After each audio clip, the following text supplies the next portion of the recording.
Tubahaye ikaze mu kiganiro ejo ngaruka kwezi ku burenganzira bwa muntu. Ntimujye kure. Nikosi ndakumva. Ubundi byo numva ngo n'uburenganzira bwa muntu bishatse kuvuga iki? Ubwo burenganzira se n'ubuhe? Ndamutse ntasobanukiwe n'icyo amategeko abivugaho ntabariza he mu by'ukuri. Ese nawe waba wibaza nk'ibi bibazo? Kurikira ikiganiro ejo buri wa gatandatu wa nyuma w'ukwezi usobanukirwe byimbitse uburenganzira bwawe. Ni kuri Radio Ijwi ry'Amerika ku murongo w'104.3 FM. Iki kiganiro mugitegurirwa n'umuryango Ejo Youth Eco ukorera i Kigali mu Rwanda.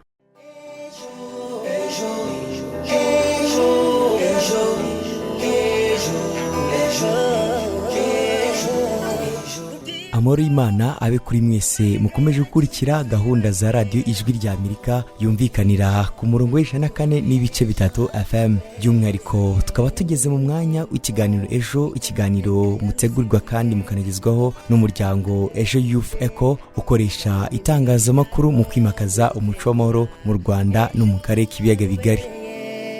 Uyu munsi mu kiganiro cya none turaganira kuri bamwe mu baturage bashyira imbere imyemerere cyane cyane gufata umwanya munini basenga kurushaho gukora. Kubemera Bibiliya rero mu rwandiko Paulo yandikiye Abatesalonike igice cya 5 umurongo wa 17 haranditswe ngo musenge iteka. Ese gusenga arashatse kuvuga ntugora mu masengesho no kujya gusenga umunsi umwe wagenwe n'itorero runaka? Gusenga iteka arashatse kuvuga ntukuhe?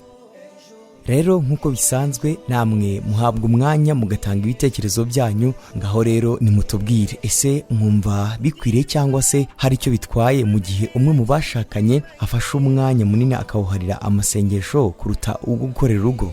Mutwandikire munyuze kuri nimero yacu ariyo 0787581411 cyangwa se kuri 0788028232 ndetse kandi no ku mbuga nkoranyambaga zacu arizo Facebook, Instagram ndetse na Twitter yaje guhinduka X. Hose no kwandika Ejo Youth Eco mu ijambo rimwe ubundi udusangize igitekerezo cyawe. Nge muri kumva kuri mikro Tikaremera Patrick mbahaye ikaze. Kurikira ijwi ry'urubyiruko mu kiganiro ejo.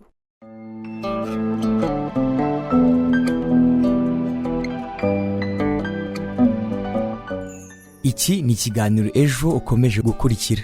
Ubundi ku bantu bemera Bibiliya ivuga ko gusenga ari igikorwa cyera gihuza umuntu n'Imana bakagirana umushyikirano. Ndetse kandi ko gusenga ari kimwe mu bikorwa bigaragaza imyemerere y'umuntu mu rwego rw'iyobokamana. Umuntu ashobora gusengera aho ariho hose n'igihe icyo ari cyo cyose kuko ngo Imana iba hose, haba mu nzu, mu cyumba, mu kazi, mu nzira, mu rusengero, muri gereza ndetse no mu ishuri n'ahandi hose ngo Imana yakumva. Mu Rwanda rero nk'igihugu kitagendera ku mahame y'idini rutanga ubwisanzure ku madini ndetse n'amatorero yose mu gusenga. Iminsi izwi cyane amatorero n'amadini asengera mu Rwanda tubona ko hari abasenga ku wa 5, ku wa 6 ndetse yewe n'abasenga ku cyumweru. Iminsi ikaba ari izwi ya rusange abantu benshi bateraniraho. Gusa nubwo bimeze gutya hari abantu bamara iminsi yabo hafi ya yose mu cyumweru bari mu masengesho. Umwanya wo gukora ibindi bikorwa ukabura nko kwita ku muryango cyangwa se gukora ibikorwa bitandukanye by'iterambere ndetse n'ibindi. Rero dutangire ikiganiro cyacu twari twabaje tuti ese mwumva bikwiye cyangwa se hari icyo bitwaye mu gihe umwe mu bashakanye afashe umwanya munini akawuhorera amasengesho kuruta ugukorera urugo? Munyemerere nakire mugenzi wanjye Bazubagira Firdaus atugezeho bimwe mu bitekerezo umaze kohereza kuri iyi ngingo. Mugenzi wanjye Patrick arakoze kuma umwanya. Reka mbanze nshimira abakunzi bacu baherereye mu bice bitandukanye by'igihugu, cyane cyane abadukurikiye muri aka kanya. Mu by'ukuri ibitekerezo byanyu ndi kubyakira ari byinshi, n'abatindiye reka mere ku gitekerezo cya Emmanuel Hakizimana uherereye Kirehe. We abona ko abantu kwirirwa mu masengesho amasaha menshi atari ko kumvwa n'Imana, kuko bishobora guteza ubukene n'imyiryane mu muryango. Bityo umugisha bamwe bavuga ko bakuyeyo ugahinduka umuvumo. Bityo rero buri wese asabwe gusengana na hamwe abangamye kandi umwanya muto, undi mwanya akaba ari mu bikorwa bimuhesha inyungu.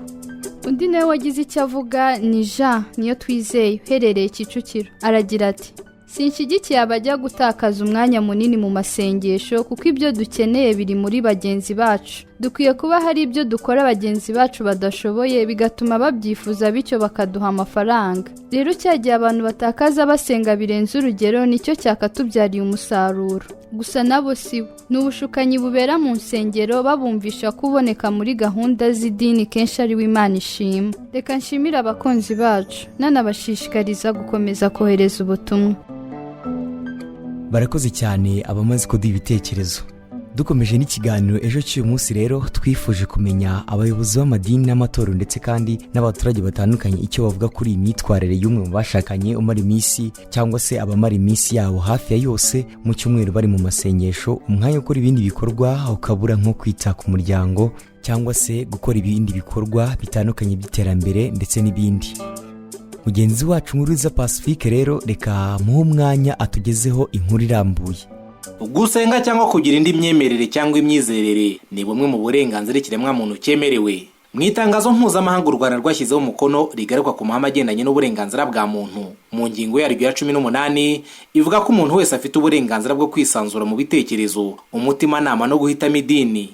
Ubwo burenganzira bukubiyemo umudendezo wo guhindura idini rye cyangwa imyizerere ye, n'ubwisanzure yaba ubwe ku giti cye cyangwa ari mu muryango hamwe n'abandi. Ubu burenganzira ikiremwamuntu cyemerewe, hari bamwe mu baturage bo mu murenge wa Nyankenye mu karere ka Gicumbi bagaragaza ko hari ababukoresha nabi, aho usanga hari abaturage bafata umwanya munini mu masengesho cyangwa indi myizerere kurusha gukora indi mirimo ibabyarira inyungu, bityo bikagira ingaruka mu muryango. Ntabwo ukwiye gusenga igihe cyose kuko ibyo nibyo biva mu bwangizi. Uwo wabuze ukajya gusenga akaba arimo umushakira kuko bigutandukanya n'umugabo, kuko ubusenga buri gihe udahinga udakora bikagukurizamo n'uburayi. Ndetse wava ku wa mbere usenga ukageza ku wundi wa mbere ukaba uzi ko udafite umugabo. Ngaruka urabona hari n'igihe nk'umuntu ahere ku wa mbere ajya gusenga urugo rwe nta terambere rwageraho, ushobora no kumwikubitaho uti mituweli atereka da kubera ko yakoze iki, yabuze umwanya wo kuba yajya shaka uko yagira uko yakorera uruhu.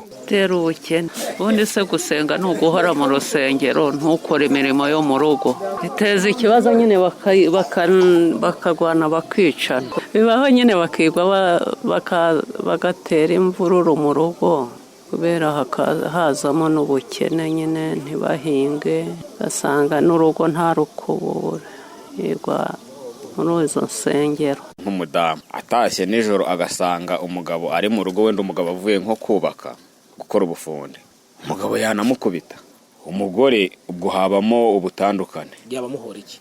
Amuhora ko yatinze. Buriya no kuvuga ngo yego gusenga turabikunda, ariko buriya umuntu agiye gusenga hari inshingano atabanje yakora, ari amasengesho ntago yacamo. Ese ukuntu ingaruka yabamo uzishinga gusenga utahingira urugo rwawe abana baticwa n'inzara, gusa iyo singaruka. Mujya mubibona se nawe? Turabibona. Uzafata icyumweru ari kugenda nguri gusenga, ese urwo rugo ruzaba urugo? Ntabwo rwaba urugo. Ntago wahera ku itariki ya mbere uzarangiza ukwezi uri mu masengesho ngo umuryango uzatera imbere. Ntago watera imbere, watungwa n'iki?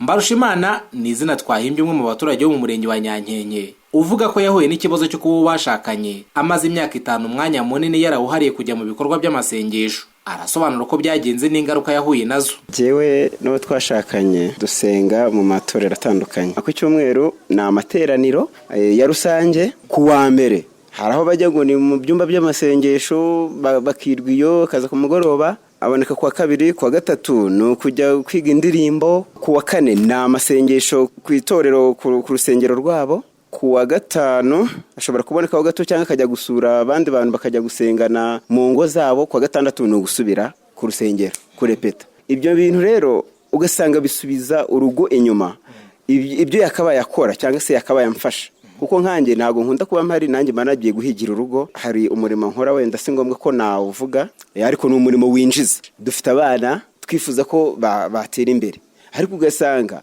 ibyo ngibyo ntago bimureba, kandi azakenera igitenge, tuzakenera isukari, tuzakenera amafaranga y'ishuri. Urabona amashuri ari gutangira, ariko ukabona buri gitondo arimo aragenda, ikigoroba aragiye, n'uwo mwanya abonye wenda ku mugoroba ngo yaba ari gukora ikintu, hakaza mugenzi we basengana, bakaba bagiye muri ibyo byabo. Icyo kibazo mwigeze mukiganiraho bijyanye n'umwanya munini atakaza ajya gusenga? Iyo ngingo tujya tuyiganiraho, ariko akazana bya bindi byo muri Bibiliya, kambwira ngo Yesu yaravuze ngo musige ibyanyu munkurikire, ngo kandi abazankurikira ngo nzabahemba. ngo niyo mpamvu natwe ibi ngibi byo guhibikana by'isi n'ubundi tutazabigendana mu ijuru, tugomba kubyihorera, Imana ikajya imenya ibyacu. ubona ari izihe ngaruka byakugezeho kuba afata umwanya munini ajya mu masengesho? Njye nakoreye uruhushya rw'agateganyo, ndayibona nkoze rimwe. Numvaga nshaka kuba nashaka kategori kugira ngo nibura nziteze imbere ako kazi nkora, kandi kuko katampa amafaranga menshi kamfashe mbone urwo ruhushya rwa burundu, hanyuma njye ninjiriza urugo. Ariko kubera njyewe ari njye nita ku rugo cyane, ntabwo byakunze uruhushya rwanjye rwahise ruba expired. Ubwo urumva izo ni ingaruka ziguma zinkurikirana kubera icyo kibazo cy'umufasha wanjye uhugira mu kugenda mu masengesho cyane, umwanya wose akawumarira aho ngaho. Ubona ari izihe nama wagira imiryango cyangwa abashakanye muri rusange? Nibasenge ariko bagire n'umwanya wo kwita ku rugo, bashake iby'urugo rukenera, bashake iby'abana bakenera, kuko niba umugabo cyangwa umugore bose reka mbavugeho azafata umwanya akigendera, ntabwo umuntu umwe azita ku bana, yite ku matungo, yite ku mirima, yite no ku byambarwa n'ibiribwa. Ntabwo ibyo bintu byatuma urugo rutera imbere. Archidikoni Murindwa Mark, umuyobozi w'ihuriro ry'amadini n'amatorero mu karere ka Gicumbi, avuga ko gusenga cyangwa kugira indi myemerere bidakwiye kubangamira inyungu n'imibanire by'abagize umuryango. Imana yaremye umuntu mbere na mbere, ijye kurema isi yabanje kurema ibindi byose, umuntu nawe iramurema, kandi irangije kumuremishyira muri Edeni. Ntabwo yamushyizemo ngo abemo gutyo gusa, ahubwo yamuhaye inshingano ikomeye dusanga mu gice cya 2 cyo mu Itangiriro umurongo wa 15 ugira uti, Uwiteka Imana ijyana wa muntu imushyira muri iyo ngobyi yo muri Edeni ngo ahingire ibirimo ayirinde. Rero Imana yaremye yamuhaye n'inshingano zo gukora. Rero agomba gukora kugira ngo yiteze imbere, agomba gukora kugira ngo abeho. Nubwo akwiriye gusenga, akwiriye kubaha Imana, ariko kubaha Imana kugomba kugendana no gukora. Usanga hari bamwe usanga hazamo kudasobanukirwa neza icyo twakwita nk'ubuyobi, ndetse bamwe bakabyitira ko bakunda Imana, bakurikira Imana, basenga Imana, ariko wacengera wakwanariza neza ugasanga mu by'ukuri harimo ubuyobi. Ntabwo rero ubundi abantu bemera Imana bakagombye guhuza, abantu bemera Imana bakagombye kugira imyumvire imwe, kuko Imana niyo soko y'ibyiza, Imana niyo soko y'imigisha, abantu bakumva ibintu kimwe. Iyo batabyumvise kimwe rero nta handi biba bituruka, ni ku mubi ushaka kuyobya abantu. Abayoboke b'amatorero n'amadini bitware gute mu guhuza imyemerere yabo n'iterambere ry'umuryango? Abayoboke b'amadini inshingano zabo nyamukuru ni ukuyobora abantu, kandi tubayobora mu byiza, ni ukuyobora abantu tubigisha, ni ukuyobora abantu tubakangurira iterambere mu buryo bwuzuye. Iyo tuvuze iterambere mu buryo bwuzuye, tuba tuvuze iterambere mu buryo bw'umubiri ndetse no mu buryo bwa roho cyangwa mu buryo bw'umwuka. Iby'umwuka bikagendana n'iby'umubiri. Ni ukuvuga ngo ni ibintu bibiri bigendana. Iyo umuntu ameze neza mu mutima, mu myemerere ye, anezeza Imana, aba akwiriye no gukora kandi agamije n'iterambere kugira ngo agere kuri ya mibereho myiza Imana yifuza. Kristo ni ukora agaharanira iterambere.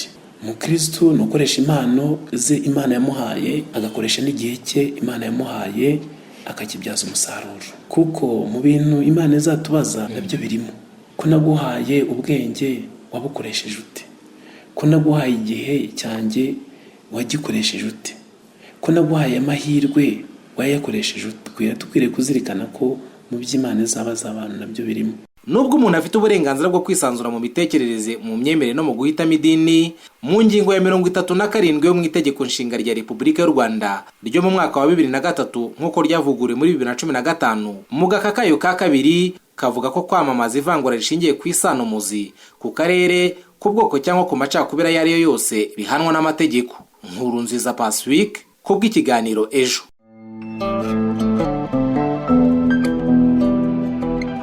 ngahe nguko rero ati ntabwo wahera ku itariki ya mbere ngo uzarangize ukwezi uri mu masengesho udakora ngo umuryango uzatere imbere. Dushimiye cyane rero ibitekerezo by'abaturage bo mu murenge wa Nyanyenye mu karere ka Gicumbi batubwiye ko bo batemeranye n'abakoresha ubu burenganzira bwo gusenga bagafata umwanya munini mu masengesho kurushaho gukora indi mirimo ibabyarira inyungu bityo bikagira ingaruka ku muryango.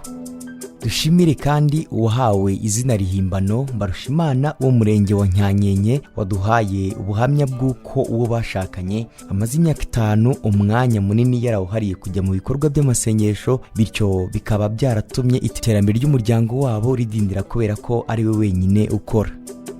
Reka tunashimire kandi Archidikoni Murindwamaka umuyobozi w'ihuriro ry'amadini n'amatorero mu karere ka Gicumbi yifashishije Bibiliya yatubwiye ko n'Imana iri mu muntu yamuhaye inshingano zo gukora. Anatubwira ko kandi inyemerere idakwiye kubangamira inyungu n'imibanire by'abagize umuryango. Shuti bakunze ikiganiro ejo mudukurikiye ngaho ni mutubwire nanone ese mubona bikwiye cyangwa se hari icyo bitwaye mu gihe umwe mu bashakanye afashe umwanya munini akahora mu sengesho kuruta gukorera urugo. Mukomeze mutwohereza ibitekerezo byanyu kuri nimero yacu ariyo 0787581411 cyangwa se kuri 0788024232. Mu gihe murimo muratworeza ibyo bitekerezo byanyu reka dufata akaruko gato nge ndagaruka mu kanya. Nubwo kenshi ducumura tukubabaza bikabije utinda kurakara ntabwo uhita utwitura uduhane uduce iwowe mubyeyi w'ukuri utananirwa bengwa jugunye udukuruza ineza yawe ukatwiyegerezanya urukundo rwiteka urukundo w'umunda Jehova Shalom ntacyo narugereranya Jehova Rafa rusumba ukwezi n'izuba Jehova Elohim rusumbye uburemere byose Jehova Shama urukundo w'umunda Jehova Shalom ntacyo narugereranya Jehova Rafa rusumba ukwezi n'izuba Jehova Elohim rusumbye uburemere byose. Kurikira ijwi ry'urubyiruko mu kiganiro ejo. Shuti bakunze ikiganiro ejo turi kugana ku musozi w'ikiganiro cya none ariko mbere yuko nibutsa abadukurikiye ibyo twaganiriyeho Fridausi aracyari muri studio aho agiye kudusomera ubutumwa mwohereje mu kiganiro cyatambutse mu cyumweru gishize. Fridau ikaze nanone. Mugenzi wanjye Patrick arakoze ko mu mwanya. Reka mbanze suza abakunzi bacu badukurikiye baherereye mu bice bitandukanye by'igihugu ndetse no mu bihugu by'abaturanyi. Ubutumwa nakiriye bwagarukaga ku ngingo yo kuba umwana yatangira gukorera amafaranga akiri muto ubwo navuga atarageza imyaka y'ubukure kandi mu Rwanda umwana wese utarageza imyaka y'ubukure ni ukuvuga ko aba afite munsi y'imyaka 18. Mu by'ukuri rero ubutumwa bwanyu nabwakiriye ari bwinshi n'abatindiye rero ariko reka mbere ku butumwa bw'uyu mukunzi wacu aragira ati muraho nitwa Ndizeye ndi mu Bugesera Mayange. Birababaje ko n'umwana uri munsi y'imyaka 15 afite indobo y'amasambusa ayazunguza yakabaye kuba ari mu ishuri hamwe n'abandi. Ati ubuyobozi ni butabara abo bana rwose.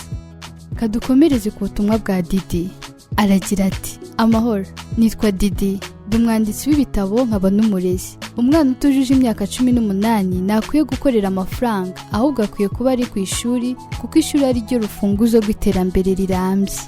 Undi nawe wagize icyo avuga ni Ferdinand Ukwishaka uherereye mu karere ka Bugesera aragira ati njye mbona umwana utarageza imyaka y'ubukure 18 atagombye gukorera amafaranga nk'igihembo cy'akazi yakoze kuko byamutera kumva ko amafaranga ariyo ya mbere mu buzima bwe bityo bigatuma akora ibidakorwa yashaka. Ariko nanone twirengagize ko umwana akwiye gutozwa imirimo akiri muto gusa agakora imirimo iri mu kigero cye kandi nta gihembo ateganya, ahubwo umubyeyi cyangwa umurezi akaba yamuha agashimwe katari amafaranga. Naho Rubanzengabo uherereye ku Ruhuha aragira ati, njye mbona bidakwiye ko umwana uri munsi y'imyaka 18 yajya gukorera amafaranga ku buryo byamutesha ishuri, kuko aba akiri muto kandi aba agifite byinshi byo kwitegura mu buzima bwe bw'imbere hazaza.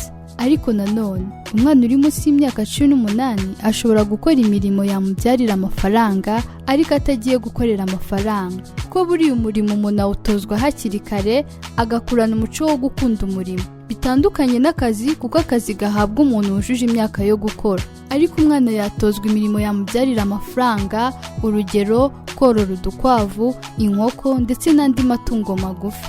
Reka dusoreze ku butumwa bwa Fisto. Aragira ati, niga mu mwaka wa 6 w'amashuri abanza, mfite imyaka 11. Papa niwe ujya unyumvisha ikiganiro. Abana ntibakwiye kujya gushaka amafaranga kuko bituyobya bikaturangaza, n'ishuri tukaba twarivamo. Ati, ababyeyi ntibabuza abana babo gushaka amafaranga. Fisto arakoze cyane. Namwe mwabyiyumviye ko gushaka amafaranga utarageza imyaka y'ubukure atari byo. Bakunzi bacu rero, mukomeze gukurikirana ikiganiro Ejo ku 104.3 FM, munohereza ubutumwa bwanyu kuri 0787581411 ndetse na 0728028232 hamwe no ku mbuga nkoranyambaga zacu arizo Facebook, Instagram na X. Ujya ahashakishirizwa ukandika ijambo Ejo Youth Echo maze ukadusangiza igitekerezo cyawe. Fridausi arakoze cyane, ndetse kandi n'abakunzi bacu mudahema kohereza ubutumwa turabashimiye cyane. Ikiganiro cya none rero kize ku musozo. Uyu munsi twaganiriye kuri bamwe mu baturage bashyira imbere imyemerere, cyane cyane gufata umwanya munini mu masengesho kuruta uwo gukorera urugo rwabo. Twumvise abaturage bo mu murenge wa Nyanyenye mu karere ka Gicumbi batubwiye ko batemeranya n'abakoresha ubu burenganzira bwo gusenga bagafata umwanya munini mu masengesho kuruta gukora indi mirimo ibabyarira inyungu. Ndetse kandi twanumvise uwahawe izina rihimbano Barushimana wo mu murenge wa Nyanyenye waduhaye ubuhamya bw'uko uwo bashakanye amaze imyaka 5 umwanya munini yaruhariye kujya mu bikorwa by'amasengesho, ngo bityo bikaba byaratumye iterambere ry'umuryango wabo ridindira kubera ko nyine ari we wenyine ukorera umuryango. Muri iki kiganiro kandi twanumvise Archidikoni Murindwahawe Mark, umuyobozi w'ihuriro ry'amadini n'amatorero mu karere ka Gicumbi, yatubwiye ko imyemerere idakwiye kubangamira inyungu n'imibanire by'abagize umuryango. Wakoze kubana natwe uyu munsi. Wifuza kudusangiza igitekerezo, ubuhamya cyangwa inyunganizi, watwandikira kuri 0728028232 cyangwa kuri 0787581411. Iyi numero wanayitwandikiraho kuri WhatsApp. Wanadusanga kandi ku zindi mbuga nkoranyambaga nka Facebook, Instagram, Twitter na YouTube. Wandika Ejo Youth Echo ahashakishirizwa maze ukadusangiza icyifuzo cyawe.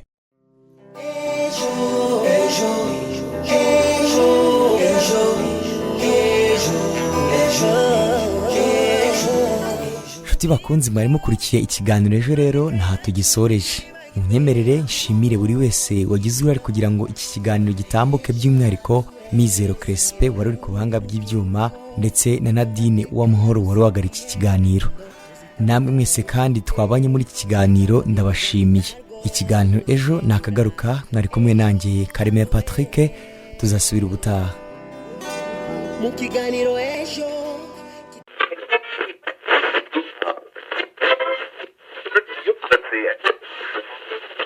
Tubahaye ikaze mu kiganiro Ejo ngaruka kwezi ku burenganzira bwa muntu. Ntimujye kure. Nikosi, ndakumva. Ubundi byo numva ngo n'uburenganzira bwa muntu bishatse kuvuga iki? Ubwo burenganzira se n'ubuhe? Ndamutse ntasobanukiwe n'icyo amategeko abivugaho, ntabarizahe mu by'ukuri. Ese nawe waba wibaza nk'ibi bibazo? Kurikira ikiganiro Ejo buri wa gatandatu wa nyuma w'ukwezi, usobanukirwe byimbitse uburenganzira bwawe. Ni kuri Radio Ijwi ry'Amerika ku murongo w'104.3 FM. Iki kiganiro mugitegurirwa n'umuryango Ejo Youth Echo ukorera i Kigali mu Rwanda.